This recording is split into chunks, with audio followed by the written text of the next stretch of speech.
wabarakatuh. Alhamdulillah kita panjatkan puji syukur kepada Allah Subhanahu wa taala karena kita masih diberikan kesehatan sehingga dapat berkumpul dan hadir kembali di konsultasi kesehatan bersama Radio Salam Jambi, Izzah TV dan bersama Rumah Sakit Islam Arafah. Di sini sudah ada di samping saya narasumber kita, beliau seorang psikolog bersama Ibu Safira MPSI. Selamat pagi Bu. Selamat pagi dokter. Di sini pemirsa Radio Salam sama Izzah TV dan sahabat Arafah, kita kembali lagi di konsultasi kesehatan. Di sini sih topik kali ini yang paling menarik nih, sering kita temui sehari-hari ya Bu, yaitu topiknya pentingnya menjaga kesehatan mental di era digital.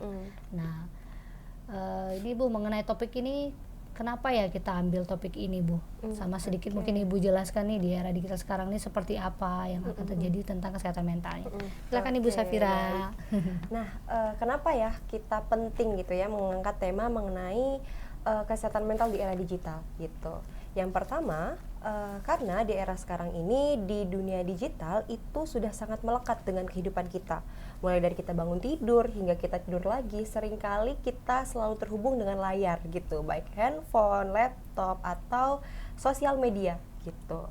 Nah, kemudian gitu ya, di era digital ini kita mendapatkan banyak kemudahan gitu, seperti dalam akses belajar, dalam akses bekerja, mencari hiburan gitu ya, banyak kemudahan. Nah, namun di samping kemudahan yang kita dapatkan di era digital ini, kita perlu tahu bahwa ada nih yang perlu kita kaji lagi gitu. Ada tantangan yang perlu kita tahu juga di era digital, bahwa tidak semuanya itu memberikan manfaat gitu. Nah, ada data WHO dan penelitian-penelitian luar negeri dan nasional maupun internasional gitu ya, menjelaskan bahwa terjadi di peningkatan permasalahan kesehatan mental seperti stres, depresi, cemas gitu ya, dimana hal ini tentu saja bisa merugikan gitu bagi diri kita. Nah, hal ini bisa terjadi salah satunya karena adanya digitalisasi. Nah, ada cyberbullying, kemudian ada sosial media, yang dimana ini membuat perasaan-perasaan individu itu menjadi rendah diri, menjadi insecure gitu ya, adanya kelelahan mental gitu. Nah, contoh kasus gitu, ada remaja, dia merasa tidak nyaman, merasa nggak berharga ketika dia posting nih di sosial media, posting foto, dan dia ngeliat kok dikit banget ya yang nge-like story aku atau yang nge-like foto aku. Nah, dia jadi merasa orang nggak banyak yang peduli sama dia. Nah, kemudian kasus dewasa, dia merasa tertinggal nih dari teman-temannya yang ada di sosial media. Dia melihat, banyak banget pencapaian yang udah dilakuin, kok aku masih stuck di sini-sini aja ya gitu ya. Jadi ada rasa-rasa tertinggal yang membuat dia insecure juga gitu. Kemudian ada juga nih kasus anak, dia mengalami penurunan fokus yang drastis, terus juga nggak bisa konsentrasi, yang diakibatkan karena seringkali melakukan screen time atau berada di depan layar terus-menerus tanpa terkendali. Nah, itu kan bisa berdampak negatif gitu ya, meningkatkan stres gitu.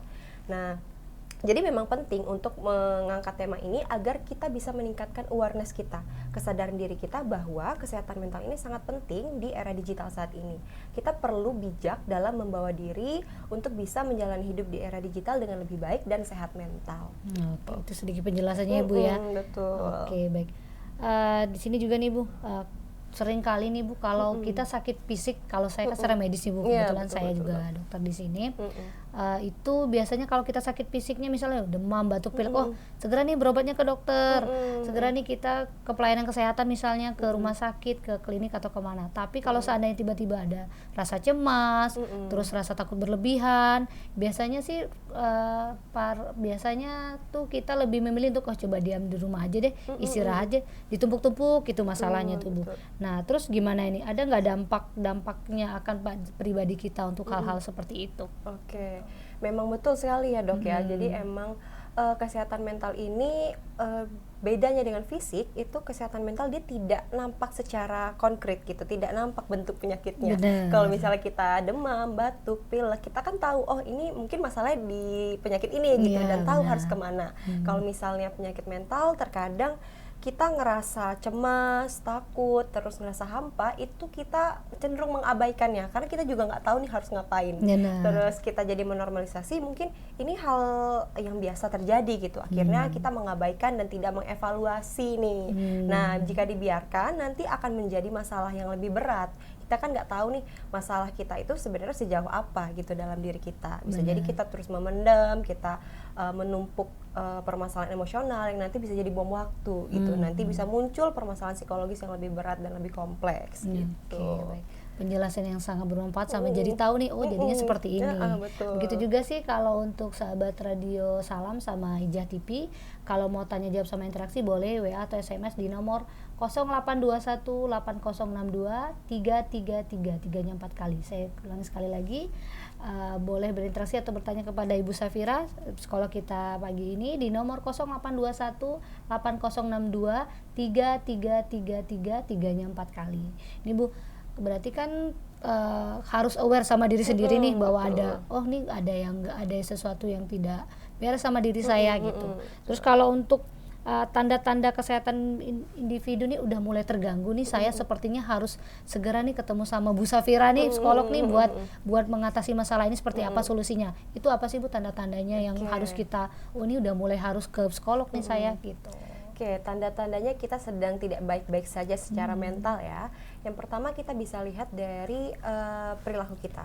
Kita lihat misalnya kita udah mulai sulit tidur, terus mudah lelah, padahal aktivitas yang kita lakukan itu tidak berat gitu. Misalnya kita hanya bermain laptop, kemudian bekerja dari rumah, tapi kita kok merasa lelah terus. Nah, bisa jadi karena ada paparan-paparan digital yang terus-menerus membuat kita jadi merasa lelah secara mental gitu. Itu bisa menjadi sinyal tubuh kita sedang tidak baik-baik saja. Kemudian misalnya ketika kita tidur, terus kayak kita pengen udah rebahan nih, kita rasa capek, tapi ketika kita rebahan malah kita nggak bisa tidur. Kita malah overthinking nih, otak kita berpikir terus kayak memikirkan masalah-masalah hidup, misalnya oh gimana ya kalau kemarin aku kayak gini, kenapa ya aku kayak gini, gimana ya masa lalu aku gitu. Jadi dengan demikian otak kita terus berpikir, terus aktif, yang itu membuat kelelahan juga gitu secara mental. Nah, selain itu adanya nih penarikan diri dari interaksi atau lingkungan sosial. Misalnya ada perasaan-perasaan aku nggak ada energi nih buat ngobrol, bahkan untuk balas pesan aja aku ngerasa nggak enak. Nah, itu perlu diwaspadai gitu. Biasanya orang yang seperti ini dia sedang kelelahan nih secara mental, sedang ada rasa lelah mungkin atau ada tekanan. Nah, biasanya kalau orang yang sedang lelah itu seringkali membatasi diri dari interaksi sosial bahkan dengan orang-orang terdekatnya. Nah, ketika ini terus berlanjut, berlarut-larut, kemudian dia tidak punya tujuan yang jelas nih mengasihkan diri dari lingkungan sosial itu untuk apa. Kadang kan kita mengasihkan diri itu hanya untuk rehat sebentar gitu, kayak capek ya ngobrol terus sama orang, jadi kita perlu istirahat sejenak. Tapi misal kita nggak punya tujuan yang jelas, yang malah kita tuh ingin lari gitu dari realita, nah itu perlu diwaspadai. Nah, selanjutnya juga ketika kita jadi mudah marah bahkan untuk hal-hal yang sepele gitu. Karena kan kalau kita lagi sensitif banget tuh, orang ngomong sedikit aja kita tuh terbawa suasana gitu ya, baper gitu ya istilahnya. Nah, ketika begitu perlu diwaspadai juga, bisa jadi ada penumpukan emosional nih yang sudah terjadi dari dulu, yang akhirnya jadi buang waktu, membuat kita tidak stabil secara emosional gitu. Nah, kemudian ada perasaan-perasaan hampa, kehilangan motivasi atau minat. Nah, itu juga bisa menjadi tanda ada yang tidak baik-baik saja nih dalam diri kita. Apakah kita sedang tertekan gitu. Beda dengan mager gitu ya. Kalau mager kan dia sesaat aja gitu. Nah, kalau misalnya ada sesuatu yang kita perlukan, kita bergerak lagi gitu. Benar. Tapi kalau ini dia tidak hilang dengan kita hanya tidur gitu. Dia bahkan kehilangan minat untuk hal-hal yang dia sukai, hal-hal yang dia favoritkan pun dia tidak mau untuk melakukannya gitu.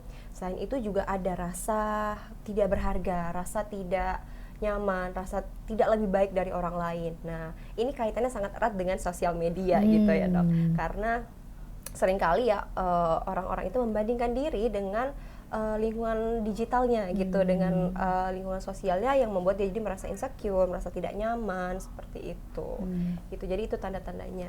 Oke, baik, terima kasih penjelasan Bu. Itu kalau pemirsa ataupun sahabat Islam Arapa merasakan seperti itu pada diri sendiri, cepat segera temui psikolog ya. Kita ada Ibu Safira kebetulan di Rumah Sakit Islam Arapa ya Bu. Oke, ini Bu, kalau kita melihat teman nih atau saudara atau orang lain sepertinya udah mulai mengalami gangguan nih masalah mentalnya ini gitu. Gimana sih kita menunjukkan sikap terhadap mereka tuh biar mereka nggak ngerasa dihakimi atau mereka nggak malu buat untuk psikolog nih, karena kan pandangan tanda kutipnya kalau psikolog tuh mohon maaf nih Bu, orang nggak waras atau apa. Kalau pandangan orang awam, oh berobat ke sini jadinya dijudge-nya dia ada masalah mental, lu nggak ini, lu nggak apa, jadi gitu. Gimana nih Bu kita Oke, misalnya nih ada keluarga ya atau saudara, teman dekat kita yang kita ngelihatnya kok dia akhir-akhir ini beda ya dari sebelumnya ya perilakunya. Yang bisa kita lakukan sebagai orang awam gitu ya, lakukan pendekatan dengan penuh empati, dengan hangat dan lembut gitu. Kita bisa menanyakan, misalnya lagi terhubung dengan dia, lagi bersama dia, kita tanyakan, kayaknya kamu akhir-akhir ini sedang nggak nyaman ya. Boleh nggak sih kamu cerita sama aku apa yang kamu rasakan biar kamu lebih tenang, lebih legowo. Aku siap nih mendengarkan kamu gitu. Jadi kita tunjukkan kalau kita tuh mendukung teman kita, saudara kita gitu. Kemudian yang kedua, kita ketika dia bercerita, kita bisa mendengarkan dengan penuh empati. Jangan menghakimi atau memberikan banyak solusi terlebih dahulu. Terkadang kan orang bercerita itu mereka hanya ingin didengarkan gitu. Mereka pengen menyalurkan emosi-emosi yang terpendam gitu. Misalnya dia sudah minta nih, menurut pandangan kamu gimana? Nah, baru kita berikan pandangan kita sepahamnya kita gitu. Nah, hindari kalimat-kalimat yang terkesan meremehkan atau membandingkan dirinya dengan orang lain. Karena kita nggak tahu sebenarnya apa yang sedang dia pikirkan, apa yang ngebuat dia down gitu. Bisa jadi dia tuh sebelumnya seringkali membandingkan dirinya dengan orang lain yang akhirnya itu membuat dia jadi insecure. Itulah yang membuat dia jadi menarik diri dari lingkungan sosial gitu. Semakin kita membandingkan dia dengan orang lain, walaupun niat kita itu adalah untuk memotivasi dia gitu ya, biar dia bangkit, tapi di situasi-situasi tertentu, apalagi ketika dia tidak berada dalam mental yang baik, itu malah akan semakin membuat dia merasa down. Kita malah memvalidasi kalau dia tuh tidak dia kecil gitu, dia tidak lebih baik dari orang lain gitu. Jadi hindari kalimat-kalimat yang terkesan meremehkan ataupun membandingkan teman kita ini gitu. Kemudian validasi perasaan mereka. Ketika mereka bercerita, itu kan kadang masalahnya berat gitu. Kita bantu dengan kalimat-kalimat seperti, ini pasti berat ya untuk kamu lewati sendiri. Aku tahu nggak nyaman ya untuk kamu ngerasain ini gitu ya. Nah, ketika dia divalidasi, itu akan membuat dia merasa dimengerti gitu. Dia akan merasa didukung. Nah, selanjutnya jika kita ngerasa nih masalah dia cukup berat dan kita nggak mampu nih untuk menghandle sendirian, kita bisa bantu pelan-pelan mengajak teman kita ini untuk mencari bantuan profesional seperti psikolog gitu. Misalnya, oh kayaknya dengan permasalahan kamu ini, kamu mau nggak aku temenin kamu ke psikolog nih buat dapat bantuan yang tepat, biar kamu dapat nih strategi coping yang tepat serta dukungan yang baik dari profesional gitu, biar kita sama-sama bisa tumbuh dan berkembang kayak gitu. Kita bantu berikan dukungan yang nyata, kita bantu berikan solusi nih, walaupun kita mungkin sebenarnya nggak mampu, kita berikan bantuan yang tepat untuk mereka. Nah, kemudian juga jangan, kalau kita sudah berniat membantu, maka lakukanlah dengan konsisten gitu. Misalnya dari awal, ketika awal-awal itu dia belum mau terbuka, kita jangan langsung kabur gitu, kayak udahlah susah dia gitu. Tapi kita tetap tunjukkan bahwa kita ini mau gitu mendukung dia. Misalnya dia belum mau terbuka, kita berikan kalimat, oke, kalau kamu belum mau terbuka, nanti lain kali kamu bisa cerita sama aku gitu, menunjukkan bahwa kita tuh hadir untuk dia. Nah, dengan konsisten memberikan dukungan emosional itu akan sangat berharga bagi orang-orang yang membutuhkan. Ketika dia merasa sendiri, jadi dia punya temen nih, ternyata ada loh yang peduli sama aku gitu. Oke, baik. Jadi peran kita sebagai pendengar ya, pendengar. Itu sahabat pemirsa serta radio serta sahabat Rumah Sakit Islam Harapan. Baik, di sini lagi Bu, kan sering tuh Bu kita lihat di sosmed sekarang seliweran tuh tentang, kadang pun kita sendiri pun pengen tahu tuh mencari tahu status psikologis kita tuh di sosmed kita lihat. Kita akhirnya sering berujung pada self diagnosis, mendiagnosa diri kita sendiri dengan jangan-jangan saya mengalami ini, gangguan mental seperti ini dan ini. Nah, menurut Ibu tuh tanggapannya seperti apa? Sehat nggak sih untuk kita mencari tahu tapi lewat sosmed sih, lewat sosmed, media sosial yang sangat banyak itu dengan berbagai macam medianya itu. Menurut Ibu gimana nih kalau itu? Fenomena itu sangat umum ya, Dok, Iya, ya, terjadi di era benar. digital ini karena banyak konten kreator, kemudian akun-akun yang memberikan edukasi mengenai psikologi. Baik itu tentang gangguan-gangguan psikologi seperti depresi, cemas, trauma, dan lain sebagainya. Nah, ini akan bisa sehat atau positif ketika ini meningkatkan awareness kita, kesadaran kita bahwa kesehatan mental itu ternyata sangat penting, sama pentingnya dengan kesehatan fisik gitu. Nah, kemudian ini menjadi ajang tempat untuk mereka yang punya masalah psikologi itu untuk tidak merasa sendiri. Ternyata banyak ya orang-orang yang juga mengalami hal yang sama dengan aku. Itu membuat dia tidak merasa sendirian. Nah, ini juga menjadi pintu pembuka untuk kita bisa mengungkapkan perasaan kita gitu. Yang mungkin sebelumnya kita cenderung memendam karena kita nggak tahu nih sebenarnya masalahnya apa. Ini jadi refleksi diri untuk kita dan menjadi pintu pembuka untuk kita bisa mencari bantuan yang tepat gitu, seperti ke psikolog. Nah, akan menjadi bahaya ketika kita melihat konten nih misalnya dan kita punya gejala-gejala yang mirip, yang agak mirip walaupun tidak semua, dan kita melakukan self diagnose, kita mendiagnosis diri kita punya gangguan tertentu. Akhirnya kita melabeling nih, oke, aku kayaknya punya gangguan cemas deh karena aku kayak gini gitu. Nah, akhirnya kita melabeling diri, bisa jadi resiko over identifikasi, kita mengidentifikasi diri kita itu sebagai orang yang punya gangguan. Nah, akan bahaya karena bisa jadi labeling itu hal yang salah, bisa jadi dia keliru gitu dalam melabel dirinya. Bisa jadi misalnya nih, dia punya gangguan cemas. Nah, dia punya perasaan cemas gitu, punya gejala-gejala cemas ketika akan presentasi, ketika akan ujian, atau ketika akan membalas pesan seseorang. Nah, kemudian dia melihat konten mengenai gangguan kecemasan. Kok beberapa simptomnya mirip ya sama apa yang kurasakan, tapi apa jangan-jangan aku gangguan cemas ya? Nah, kemudian dia melabeling dirinya, mendiagnos dirinya sebagai penderita gangguan cemas tanpa melakukan asesmen lebih lanjut dengan profesional terkait seperti psikolog. Itu akan bahaya gitu. Dia jadi menormalisasi perilaku-perilaku yang salah. Misalnya dia menghindari perilaku, oke, aku nggak bisa deh presentasi karena kan aku punya gangguan cemas, aku takut nggak optimal gitu. Jadinya dia malah nggak bisa berkembang. Selain dia nggak bisa berkembang, dia merugikan dirinya dan merugikan orang lain kayak gitu. Nah, selanjutnya juga dia merasa cukup nih dengan jawaban dia punya gangguan cemas atas apa yang dia cari di sosial media tadi tanpa evaluasi lebih lanjut. Itu kan dia jadi nggak mencari jalan keluar yang benar gitu. Misalnya asesmen lebih lanjut dengan profesional terkait. Nah, itu kan jadi bahaya. Bahkan untuk penanganannya pun bisa jadi salah gitu. Karena kan misalnya dia mendiagnosis dirinya gangguan cemas padahal belum tentu dia punya permasalahan gangguan cemas tertentu. Bisa jadi itu tuh sebagai respon dia terhadap situasi yang menekan. Karena kan misalnya ujian itu kan sebenarnya situasi yang menekan gitu ya. Dan cemas itu kan sebenarnya sebuah respon yang wajar ketika itu berada di tempat yang tepat. Ketika situasi yang menekan itu kan hal yang wajar terjadi, misalnya kita merasa cemas.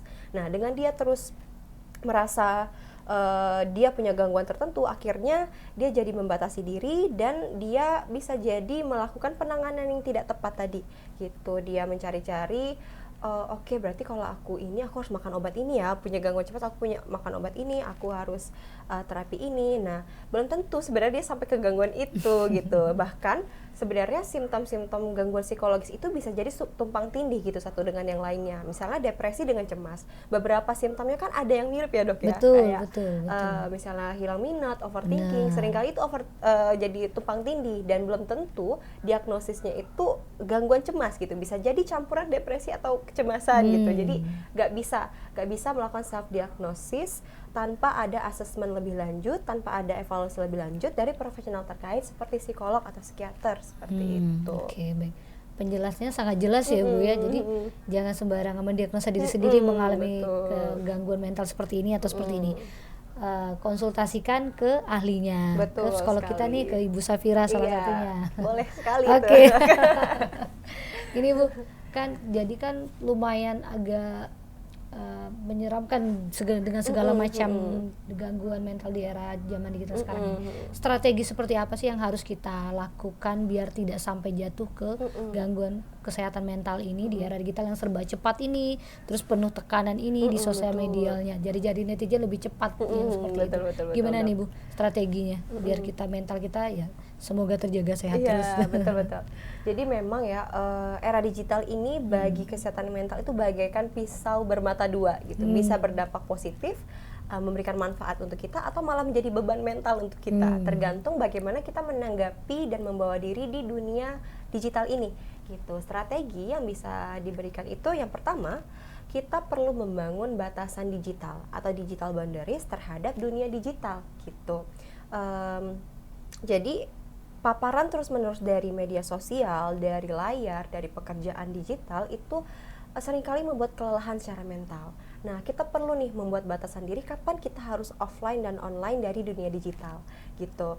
Nah, misalnya kita perlu membuat jadwal 1 atau 2 jam sebelum tidur tanpa HP gitu. Karena dengan kita misalnya niatnya rebahan sambil main HP biar tidur, itu malah tidak membuat fisik kita tuh istirahat dengan sempurna. Karena walaupun kita rebahan nih, tapi kan otak kita tetap menerima stimulasi ya dari layar, dari TikTok. Akhirnya tidak beristirahat, jadi terus bekerja, mata juga jadi lelah. Nah, pada akhirnya nanti jadi kualitas tidur terganggu, kemudian performa kerja berkurang dan lain sebagainya. Maka perlu nih buat batasan yang jelas. 1 jam sebelum tidur jangan ada HP. Nah, di situ adalah kesempatan kita untuk istirahat sepenuhnya dari fisik dan mental kita gitu. Kemudian yang kedua, lakukan detox digital secara berkala. Jadi otak kita ini juga butuh untuk istirahat dan riset terlebih dahulu dari banyaknya stimulasi yang diberikan dari dunia digital, dari informasi-informasi yang ada di dunia digital seperti sosial media gitu. Kita perlu nih membuat jadwal seperti 1 atau 2 hari libur nih dari sosial media dalam seminggu gitu. Hal ini bisa membantu kita untuk menghindari overstimulasi. Informasi-informasi yang berlebihan dari sosial media yang bisa men-trigger kita dan berdampak negatif itu bisa dihindari gitu. Nah, kita bisa ciptakan momen-momen melakukan kegiatan secara langsung gitu, interaksi dengan orang lain, misalnya melakukan hobi, masak, ngobrol dengan pasangan kayak gitu. Nah, kemudian bangun koneksi sosial secara nyata. Nah, tanpa dipungkiri kita tahu bahwa koneksi di dunia digital itu tidak akan bisa menggantikan kedekatan emosional ketika kita berinteraksi dengan orang secara langsung gitu. Sehingga kita perlu nih membangun ruang, membangun jadwal untuk punya momen-momen bersama orang-orang yang ada di sekitar kita, orang-orang kesayangan kita seperti keluarga, anak, saudara, teman gitu. Ciptakan momen-momen itu, misalnya jalan-jalan bareng gitu ya, terus makan bersama, ngumpul bareng, dan ciptakan zona misalnya ketika berkumpul jangan ada handphone, jangan ada hal-hal digital yang mengikuti gitu, karena dengan kita fokus pada dunia nyata ini membuat kedekatan emosional itu semakin mudah terbentuk gitu. Nah, selain itu jangan lupa untuk mengelola hidup sehat. Kembali lagi, fisik dan mental itu sama pentingnya. Jadi ketika mental kita sehat, fisik kita juga jadi sehat. Begitu pula sebaliknya, keduanya saling mempengaruhi gitu. Kalau misalnya fisik kita nggak dijaga, nanti mental kita juga bisa kena gitu. Nah, yang bisa dilakukan adalah olahraga teratur, kemudian makan teratur, makan makanan yang bergizi, tidur yang cukup, hindari multitasking dunia digital ketika kita sedang makan, beristirahat, atau sedang bersama dengan orang lain, atau ketika kita quality time gitu ya bersama keluarga, hindari dunia digital gitu. Nah, kemudian misalnya dirasa kita tidak bisa untuk menghandle masalah kita sendiri, atau kita lagi stuck nih, ngerasa butuh diskusi, bisa banget teman-teman mencari profesional terkait seperti psikolog gitu, untuk membantu teman-teman menemukan strategi, menemukan coping yang tepat dalam menghadapi masalah yang teman-teman alami gitu. Oke, baik. Menarik ya Bu, penjelasannya sangat menarik. Berarti pemirsa Gak semuanya bisa kita selesaikan sendiri. Ada kalanya kita butuh bantuan seperti salah satu profesionalnya seorang psikolog nih Bu. Nah, ini buat teman-teman sendiri, kapan kita butuh untuk datang ke seorang psikolog nih Bu, ke profesionalnya, kapan kita butuh, oh yaudah nih saya sepertinya memang harus ke psikolog nih buat minta bantuan buat ini. Kapan itu Bu kira-kira? Oke.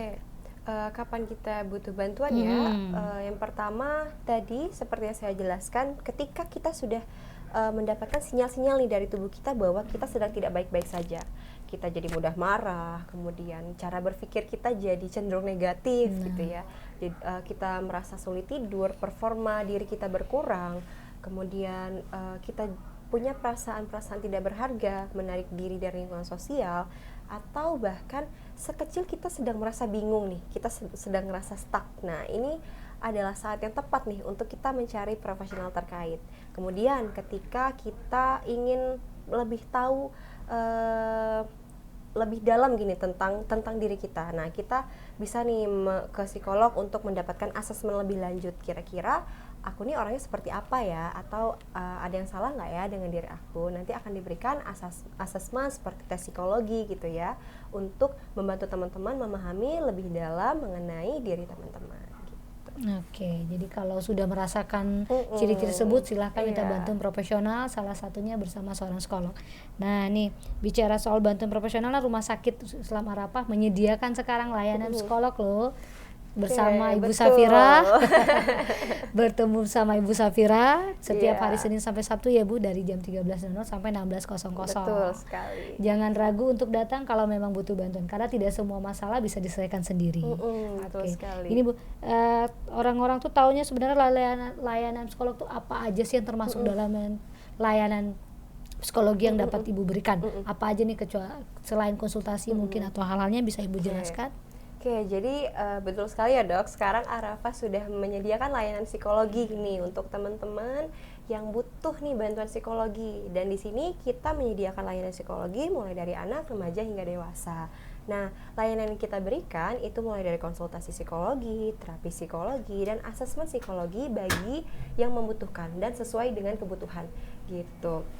Nah, untuk asesmen ini beberapa contohnya itu seperti tes kecerdasan nih untuk mengetahui tingkat intelijensi kita yang bisa nanti digunakan untuk sekolah atau untuk bekerja gitu.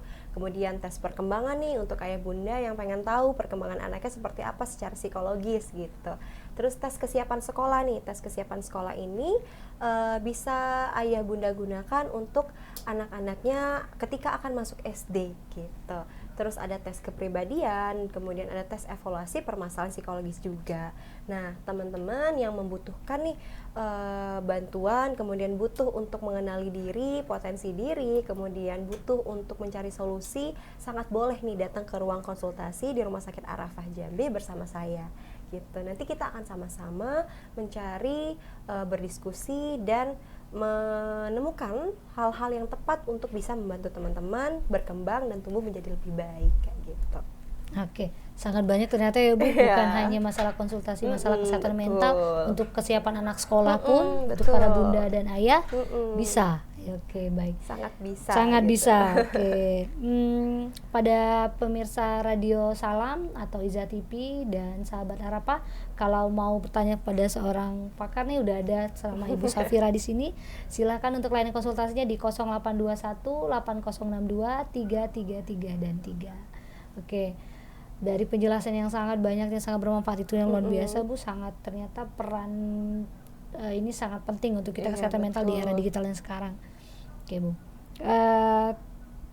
tidak terasa sih sudah berada di fase akhir ya Bu, penjelasan ngobrol-ngobrol santainya yang nyaman, enak ini. Ternyata banyak, enggak, psikolog tidak hanya ruang sempit untuk kesehatan mental saja, ternyata bisa untuk ruang lingkup yang lainnya juga. Oke Bu, terima kasih atas segala penjelasannya kepada Ibu Safira, sudah menyempatkan waktu. Kepada pemirsa Radio Salam, Iza TV dan sahabat Arafah, saya ucapkan dan undur diri. Assalamualaikum warahmatullahi wabarakatuh. Terima kasih. Assalamualaikum, terima kasih banyak juga Terima kasih Dokter. Bu.